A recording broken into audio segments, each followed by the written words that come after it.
Assalamualaikum warahmatullahi wabarakatuh. Waalaikumsalam warahmatullahi wabarakatuh. Mohon izin saya mau bertanya Buya. Silakan. Semoga Allah selalu menjaga dan melindungi Buya dan Amin. keluarga dan Amin, seluruh amin, santri-santri Al-Bajah semuanya. Amin.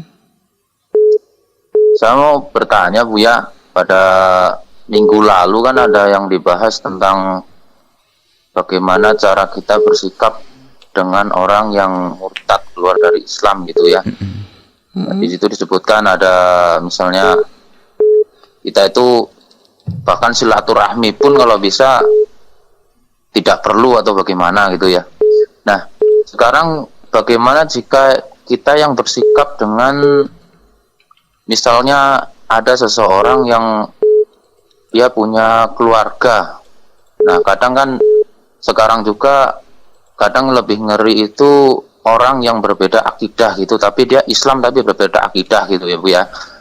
Zaman sekarang contohnya misalnya biasanya orang yang misalkan sedikit-sedikit bid'ah itu kalau ditelusuri akidahnya itu biasanya seperti akidah Mujasimah gitu yang mengatakan Allah di atas aras dan sebagainya gitu biasanya. Nah, itu bagaimana cara bersikapnya Bu ya? Terkadang ada orang yang misalnya dia seorang kakak yang punya adik atau seorang orang tua yang kebetulan anaknya itu menikah. Nah, itu kadang prinsipnya adalah yang penting hubungannya tetap rukun, yang penting hubungannya tetap baik gitu. Kadang begitu, kadang prinsipnya gitu. Nah, bagaimana apakah itu nanti jika misalnya ya seorang kakak atau orang tua atau kakak kepada adiknya misalnya dia tidak mengingatkan gitu, karena prinsipnya adalah yang penting hubungannya tetap rukun, tetap baik gitu. Tapi dia tidak mengingatkan gitu. Dan terkadang memang kalau mengingatkan namanya orang yang sudah berbeda akidah seperti itu kadang kan susah gitu. Nah, itu bagaimana Bu ya? Nah, kalau misalnya tidak mengingatkan apakah nanti akan dipertanggungjawabkan atau bagaimana? Nah, lalu apakah juga sama misalnya masalah kemarin kalau kayak orang murtad yang jelas keluar dari Islam itu kan misalnya mereka memberi sesuatu pun kita tolak gitu ya. Tapi bagaimana jika yang berbeda akidah seperti ini? Nah, bagaimana cara kita bersikap itu? Baik, subhanallah, terima kasih. Kemarin memang kita menyampaikan tentang orang murtad itu adalah dia tidak terhormat ya. Bahkan sampai kalau orang Nasrani di kiri kanan kita masih terhormat. Kalau meninggal masih kita wajib merawatnya. Tapi kalau orang murtad kita tidak wajib merawatnya. Sudah kita sampaikan pada pertemuan yang lalu, murtad itu adalah kurang ajar dan dia adalah pengkhianatan besar-besaran. Bahkan kita tidak perlu untuk bersilaturahmi dengan mereka. Tapi karena kemurtatan mereka juga kadang karena kebawa, maka untuk kita tidak komunikasi dengan mereka harus melalui proses dulu. Dinasihati. Kalau sudah nggak mau, ya sudah, ditinggal. Seperti itu. Baik, kemudian untuk urusan orang yang masih mengaku seagama dengan kita hanya karena akidahnya sesat, bahkan sesatnya jauh sekali, masuk Mujassimah yang mengatakan Allah bertempat dan sebagainya, itu adalah kalau dilacak ke atas juga ngeri sekali akidahnya. Kalau bukan karena mereka orang awam sudah masuk wilayah keluar dari wilayah iman, karena orang awam kan ikut-ikutan ya, tapi kalau sudah kelasnya orang sudah bisa berpikir dengan akalnya, bisa saja sesat mengeluarkan dari iman. Jadi kalau orang awam bisa dimaafkan dari sisi keawamannya, tapi keyakinannya nggak boleh dimaafkan. Artinya begini, kalau ada orang awam punya keyakinan semacam itu, ya kita anggap dia salah, tapi dia adalah karena tertipu.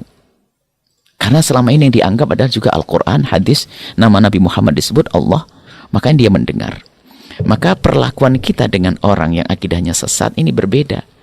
Kalau itu orang awam, kalau orang alim nggak perlu langsung didatangi, dihajar langsung. Dihajar itu bukan dihajar. Dihajar maksudnya tidak dihajar. Tidak perlu kita komunikasi. Kalau orang alim ternyata sesat. Ini sangat berbeda karena dia ngerti seluk-beluk pemikiran. Makanya ngaji di tempatnya nggak boleh, dengar ceramahnya nggak boleh. Wajib kita jauhi kalau itu orang yang menisbatkan, yang menobatkan atau menempatkan dirinya tempat alim, ulama. Nggak boleh kita baca bukunya, nggak boleh karena berbahaya sekali. Tapi kalau orang awam, karena banyak di antara mereka itu adalah orang yang selama ini rindu untuk pengajian, nggak ada pengajian lalu dia masuk majelis, tak taunya sesat dia ke bawah. Maka langkah pertama adalah Anda membuat pendekatan yang khusus kepada mereka. Anda pelajari bagaimana jalan sesatnya dia. Kalau jalan sesatnya mereka adalah karena bergaul dengan seorang guru, Anda tawarkan juga guru yang lain untuk bisa dekat dengannya. Kalau sesatnya dia adalah karena dia adalah sesat di majelis, Anda tawarkan yang halus untuk majelis yang lain. Hindari Anda berdebat di situ karena perdebatan akan menjauhkan hati. Apalagi jika ternyata dia ilmunya lebih pengetahuannya tentang, atau mungkin dia lebih pandai ngomong, maka Anda mungkin dianggap sebagai tidak berarti nanti. Hindari berdebat, akan tapi dengan akhlak. Setelah Anda mencoba untuk ini itu dan sebagainya, tidak boleh langsung dihajar, langsung kita tidak mau berbicara dengan mereka. Upayakan dulu. Setelah Anda upayakan kok dalam hitungan Anda itu kok sudah susah, maka Anda bicara baik-baik dengan mereka. Mohon maaf karena keadaanmu seperti itu, wahai saudaraku, saudariku, mulai hari ini aku harus, karena menurut keyakinanku adalah ini setelah dakwah yang lembut. Setelah dakwah yang lembut kepada mereka, yakinmu adalah kamu berbeda dengan apa yang selama ini dipelajari guru-guru mulia. Jadi mohon maaf jika saya tidak komunikasi dengan kamu sampai selesai. Saya harus menjaga iman saya dan akidah saya dan anak-anak saya. Jadi kasih tahu mereka. Dan setelah itu sudah Anda tidak perlu lagi komunikasi dengan mereka. Nah, seperti Anda tanyakan, yang penting menjaga. Oh, itu paling bahayanya menjaga tok kumpul-kumpul, tapi ternyata apa? Tidak mengingatkan. Anda akan dibawa nanti yang lain.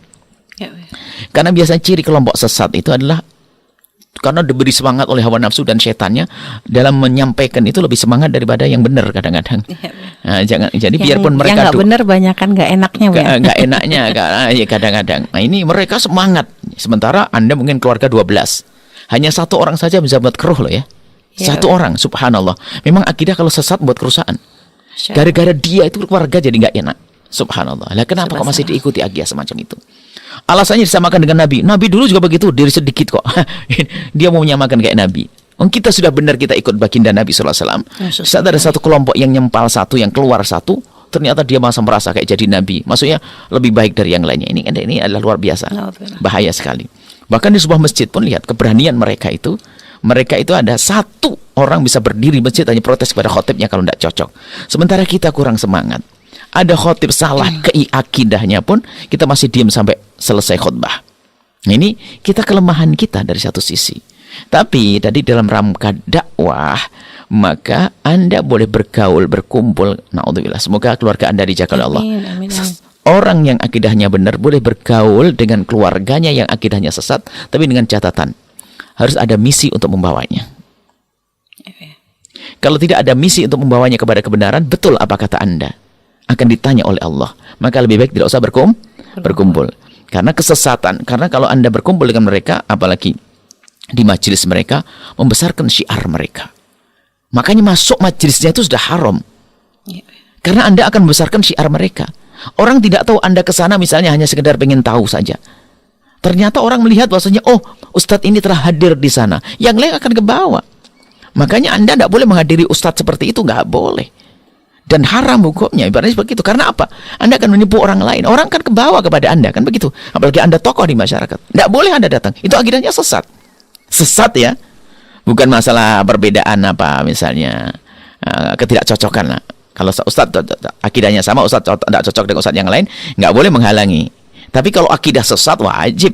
Apalagi Anda seorang tokoh, wajib Anda menghalangi orang lain untuk datang. Karena apa? Dia membawa kebid'ahan. Tentunya dalam rangka Anda menghalangi, kalau Anda seorang ahli ilmu, ya sampaikan dengan kejelasan. Seperti saat ini kita sama-sama mendiskusikan seperti ini. Disampaikan dulu.